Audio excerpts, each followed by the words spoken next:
Shalom, apa kabarnya Bapak Ibu? Luar biasa. Selamat datang bagi Bapak Ibu yang baru selesai liburan.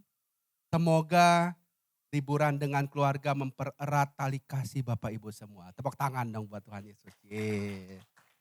Bapak Ibu, sepanjang tahun ini kita memiliki tema besar mengenai hidup yang berbuah.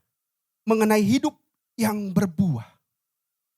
Bapak Ibu, kalau dulu-dulu kita orang percaya hidup firman Tuhan kita jalankan.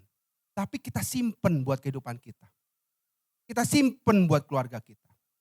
Hari ini, tahun ini, firman Tuhan itu harus bertumbuh dan berbuah dalam kehidupan kita. Artinya apa? Artinya adalah kehidupan kita itu menjadi dampak positif bagi lingkungan kita. Enggak cuman keluarga kita, tapi keluarga besar kita. Tapi di dalam pekerjaan kita, di dalam lingkungan tempat tinggal kita. Itu tema besar kita, menjadi kehidupan yang berbuah. Nah, kalau Bapak Ibu perhatikan, awal Maret itu topiknya apa? Mengenai kasih. Kasih. Minggu yang kemarin banget. Topiknya apa? Kesabaran. Dibawakan oleh Ibu Kartika. Sepanjang Maret ini kita bicara mengenai buah-buah roh. Buah-buah roh itu adalah buah roh yang timbul di dalam kehidupan kita oleh karena proses kita beribadah sama Tuhan. Proses kita memiliki hubungan yang intim dengan Tuhan. Apa aja prosesnya? Pertama adalah beribadah seperti kayak gini nih. Seperti saudara mengikuti ibadah hari ini adalah proses saudara berhubungan dengan Tuhan. Makanya saudara dimampukan untuk memiliki buah roh. Ya. Kemarin kesabaran. Kita baca dulu deh ya buah rohnya supaya ingat nanti sampai dengan bulan April nanti masih buah roh Bapak Ibu. Kita baca di Galatia 5 ayat 22 sampai 23. Kita baca bareng-bareng, ada di sini. 1, 2, 3. Tetapi buah roh ialah kasih, sukacita, damai sejahtera, kesabaran, kemurahan, kebaikan, kesetiaan, kelemah lembutan, penguasaan diri. Saudara-saudara, ini buah-buah roh yang timbul dalam kehidupan kita diminta untuk ada. Nah, buah roh itu sepertinya sering kita dengar mengenai kemurahan, kebaikan, sering kita dengar. Tapi beberapa hal dunia juga melakukan itu. Kebaikan dan kemurahan dunia juga bisa melakukan. Cuman kenapa disebut sebagai buah roh? Karena firman Tuhan mengatakan ada sisi yang berbeda dalam hal kita melakukan kemurahan kebaikan. Kalau saudara biasa dengan khotbah yang memiliki judul, maka judulnya adalah konsisten melakukan kemurahan dan kebaikan. Ini judulnya kalau saudara-saudara biasa dengan khotbah yang bertema.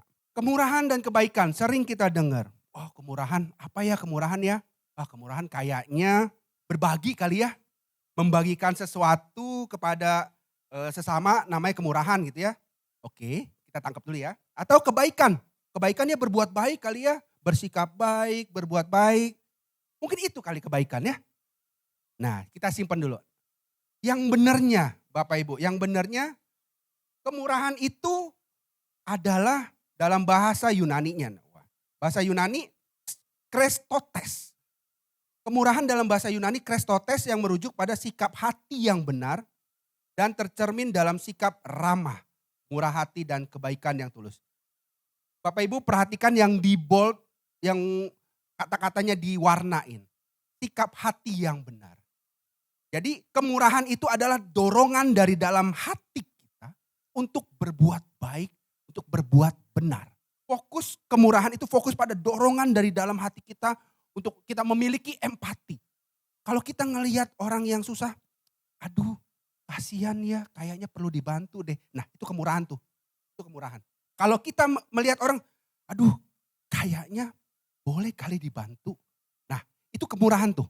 Itu kemurahan. Dorongan dari dalam hati untuk berbuat baik dan berbuat benar. Itu namanya kemurahan. Nah, bagaimana dengan kebaikan?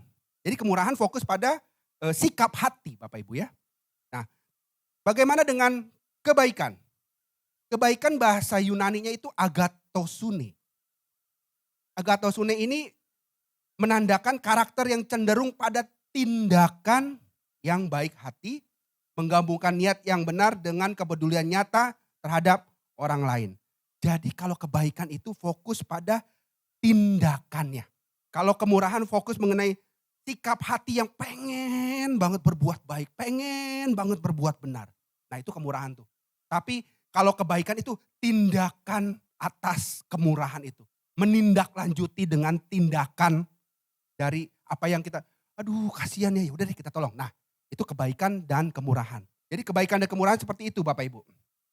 Nah supaya saudara-saudara itu nggak pusing, aduh inget-inget segala macam. Saya ringkas di dalam satu slide. Jadi kemurahan adalah sikap hati yang benar. Jadi kemurahan itu sikap hati yang benar Bapak Ibu. Dan kebaikan adalah tindakan nyata dari kemurahan. Tindakan nyata dari kemurahan. Jadi kalau kemurahan itu sikap hati, aduh pengen ya bantuin, pengen ya kayaknya memberi, pengen ya aduh kasihan ya, kayaknya perlu pertolongan deh orang itu. Itu kemurahan tuh. Kalau tindakan kebenaran ada karena saya merasa kasihan, saya bantu. Itu kebaikan. Kemurahan dan kebaikan itu bukannya kebetulan, disengaja digandengin jadi satu pada hari ini. Karena kebaikan dan kemurahan itu saling melengkapi saudara-saudara. Kalau kemurahan tanpa kebaikan, aduh cuma merasa, aduh kasihan ya, ya udah deh yuk kita bantu, tapi nanti ya. Kemurahan tanpa kebaikan akan menjadi niat baik. Cuma niat, aduh kepengen, aduh empati kasihan ya orang ini harus dibantu nih. Ini pasti harus dibantu. Cuman stop sampai memiliki empati, memiliki rasa belas kasihan. Itu kemurahan tanpa kebaikan. Kasihan, kasihan, tapi tindakannya enggak dilakukan. Kemurahan itu harus ditindaklanjuti dengan kebaikan. Kebaikan tanpa kemurahan. Kebaikan tanpa kemurahan itu akan menjadi formalitas. Hanya menjalankan tugas dan tidak menjadi berkat. Contoh, karena saya orang Kristen. Saya diminta untuk memberi. Ya udah memberi. Padahal hati saya nggak pengen. Padahal hati saya nggak ikhlas. Padahal hati saya ngegerutu, ngegrendel. Aduh ini apa sih nggak perlu lah ya. Itu berarti kebaikan tanpa kemurahan. Kebaikan harus didorong dengan niat yang baik, niat yang benar. Dan melakukan. Jadi kebaikan dan kemurahan ini sepasang saudara-saudara. Harus dilakukan berbarengan. Kebaikan dan kemurahan itu harus berbarengan. Tidak boleh sendiri-sendiri.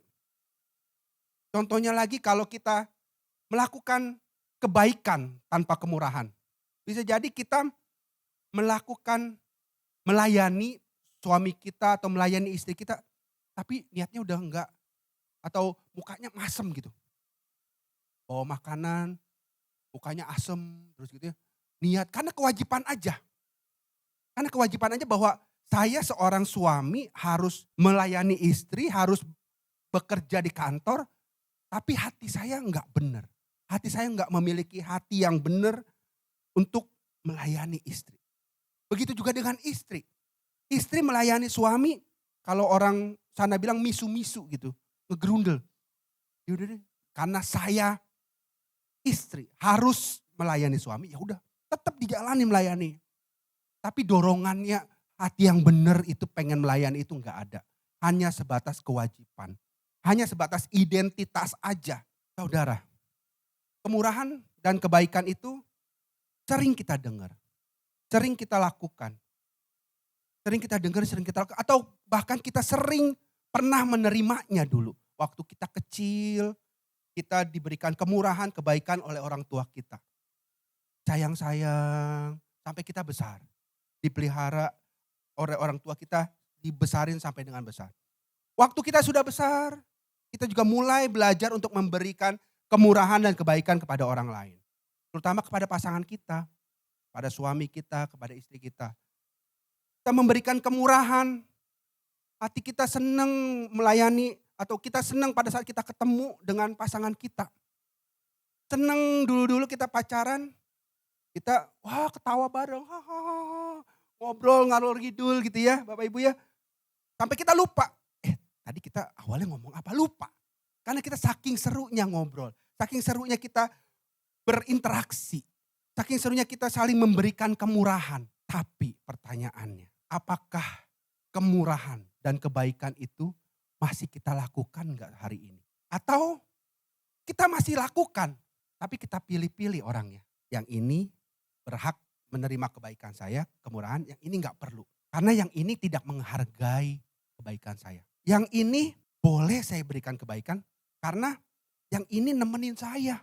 Ngobrolnya enak. Kalau yang ini mah ngobrolnya nggak enak, nggak perlu terima kebaikan saya. Apakah kebaikan dan kemurahan yang kita lakukan masih milih-milih atau kita memberlakukan kebaikan dan kemurahan untuk semua orang? Seringkali kita udah deh stop aja berbuat baik. Udah nggak tahan. Sudah lama berbuat baik tapi nggak pernah dihargai. Sudah lama berbuat baik tapi kok masih mengecewakan. Istri-istri sudah lama melayani suami tapi suaminya nggak care, nggak perhatian, masa bodoh. Sebaliknya, suami juga udah bener sebenar-benarnya tapi dilayani sama istrinya kok begitu ya. Mukanya asem. Kalau dulu suami pulang baru pertama kali gitu ya, pertama kali nikah. Suami pulang, baru pulang telat 5 menit, aduh kemana ya papa kok belum pulang-pulang. Dulu, segitu semangatnya nungguin.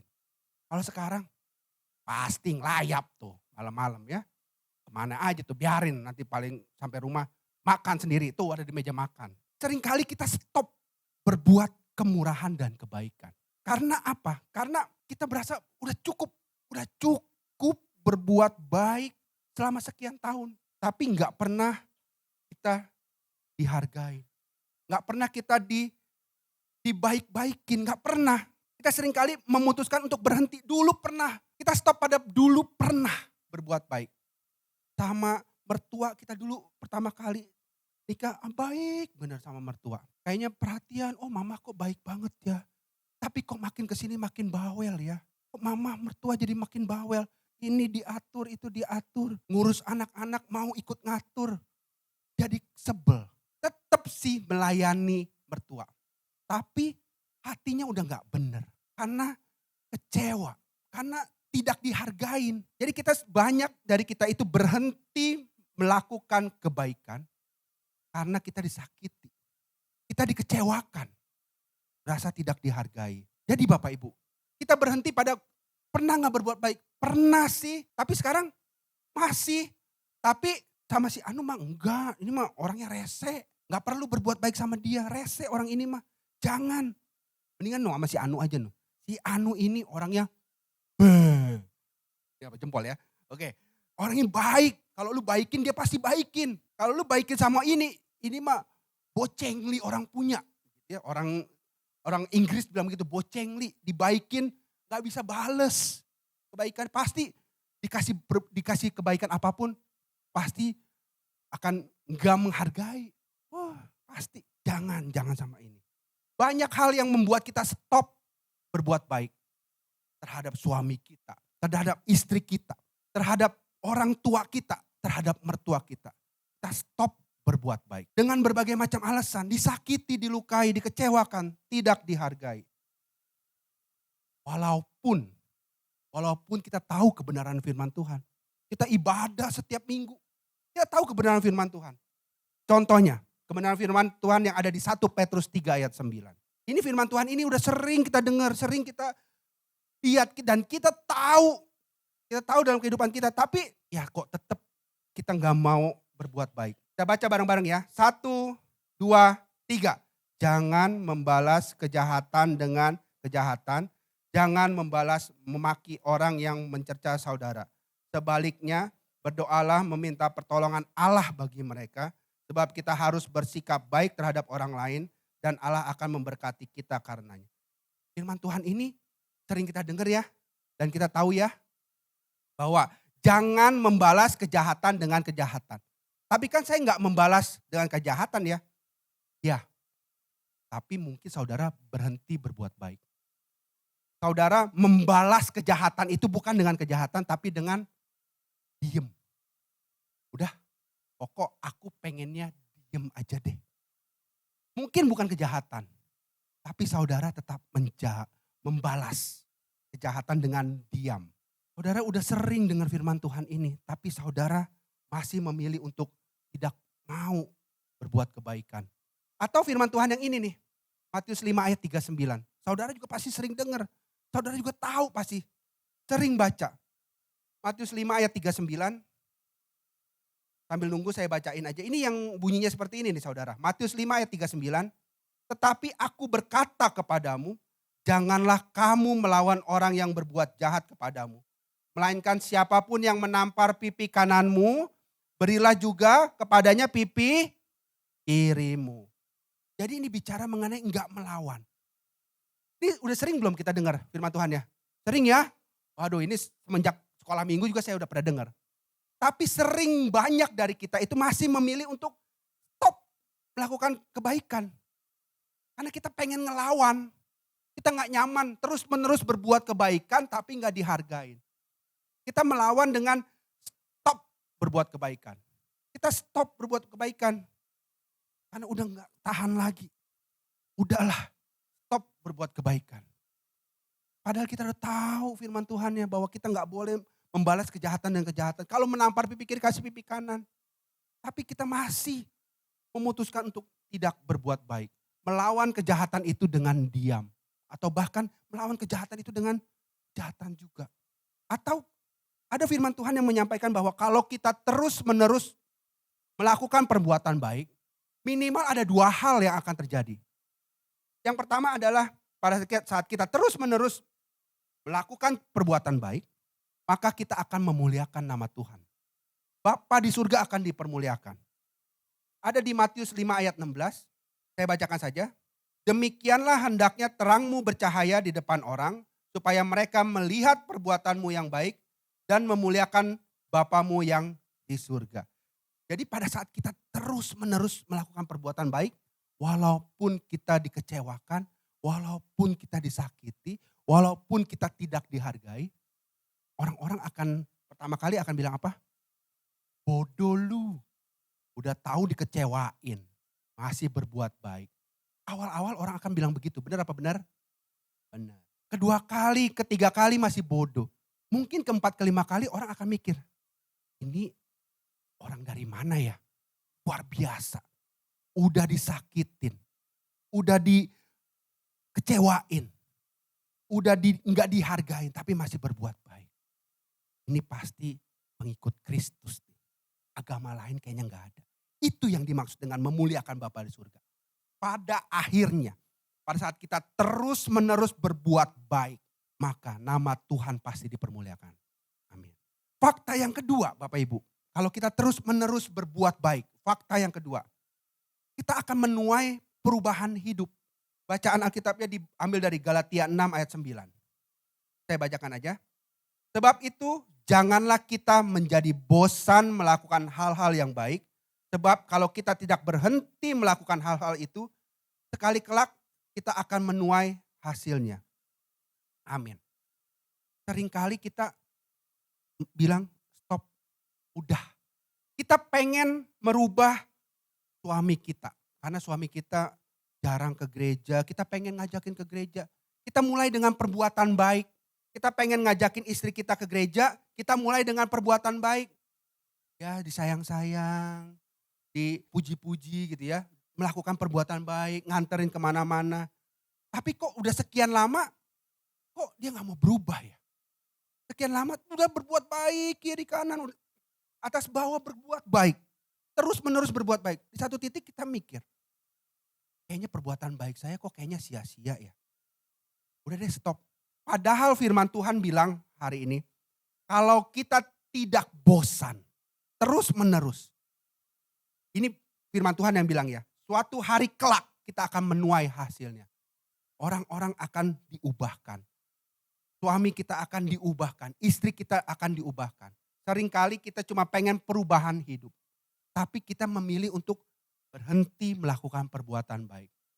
Seringkali kita berhenti melakukan perbuatan baik. Kita udah tahu firman Tuhan. Bahwa gak boleh melawan kejahatan dengan kejahatan. Gak boleh melawan balas. Gak boleh membalas. Tapi kita seringkali masih melakukannya. Mendiamkan. Atau kita stop berbuat baik. Kenapa? Karena saya gak dihargain. Kalau saya terus menerus berbuat baik, saya gak dihargain. Saya terus menerus berbuat baik, saya dibikin kecewa sama suami saya. Saya dibikin kecewa sama istri saya. Buat apa lagi saya berbuat baik? Ngapain saya berbuat baik? Karena saya sendiri hidupnya udah dilukain. Saya dikecewakan. Ngapain lagi berbuat baik? Semuanya gak baik buat saya berbuat baik. Karena saya gak dihargain. Saya berbuat baik juga gak dibalas dengan kebaikan kok. Banyak motivasi-motivasi saya berbuat baik. Motivasi kita dalam berbuat baik. Itu semua berakar daripada kita. Semua karena kita pengen dihargain. Kita punya motivasinya salah Bapak Ibu. Salah. Pada saat kita berbuat baik, supaya orang lain juga baik sama kita. Kita berbuat baik, supaya kita dihargain. Kita berbuat baik, supaya teman-teman nemenin kita.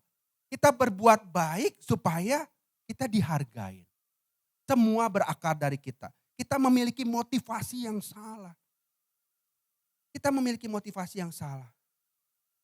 Kita harus memiliki motivasinya yang benar. Motivasi yang benar apa sih? Kita baca ya, motivasi yang benar. Kita baca. Ada di Kolose 3 ayat 23. Motivasi yang benar.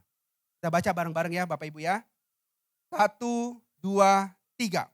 Apapun juga yang kamu perbuat, perbuatlah dengan segenap hatimu seperti untuk Tuhan dan bukan untuk manusia. Kalau kita fokusnya, kalau kita tujuannya, kalau kita memiliki motivasi pada saat kita berbuat baik kepada orang adalah untuk Tuhan, kita nggak akan jadi kecewa. Mungkin orang tidak menghargai kita, tapi kita mikir, saya melakukan ini untuk apa ya? Oh untuk Tuhan, ya udahlah. Nggak dihargain juga nggak apa-apa. Yang penting Tuhan tahu yang saya lakukan adalah untuk kemuliaan nama Tuhan. Itu sering saya dengan istri juga melakukan hal itu.